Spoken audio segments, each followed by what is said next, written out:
I recently heard of a new burger called the Impossible Burger. Now, this is a plant-based burger made from wheat protein, and it was developed by a scientist named Pat Brown. I'm gonna bring along Nick Solaris, our resident meat expert, to try the burger. Does it actually taste like beef?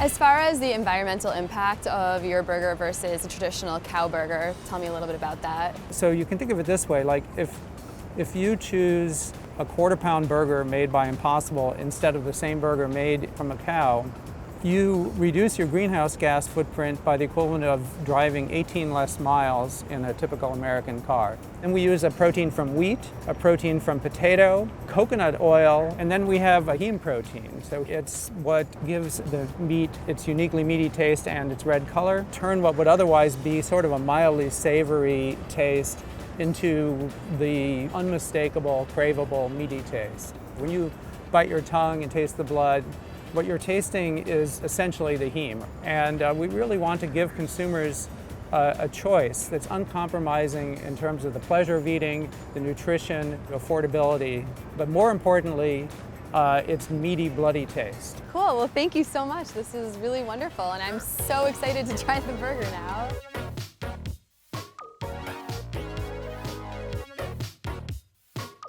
This looks like a cow burger. It really does look like a hamburger. Even in the middle, it looks raw. Exactly. It looks like there is a seam of rare meat, and it's got that sort of pinkish, purplish inflection.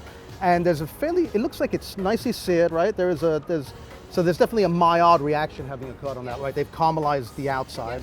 What the carnivore is looking for is that sort of unctuous, juicy, red liquid squirting out all down their sleeve. So they are trying to replicate that.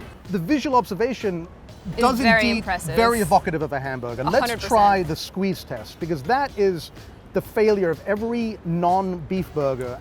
Do you get that juice flowing out of the patty when you squeeze it? So let's try that. It's actually there, look at that. Yeah, that is remarkable. They've broken down what meat actually is. I think that we should get in there and try this hamburger. I think so too. This is by far the closest thing that I've ever eaten that isn't meat to eating meat. You know what, taste the patty solo.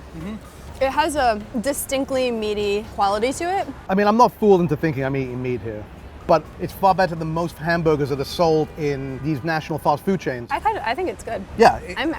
I like it. And you can have the rest of mine. I'm unconvinced that I would adopt this in my diet, but I'm fully in favor of this thing.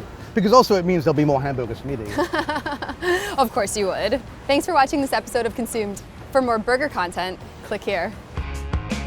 This really is a soup to nuts burger. I mean, you have controlled every aspect of what ends up on the plate, right? Totally every aspect.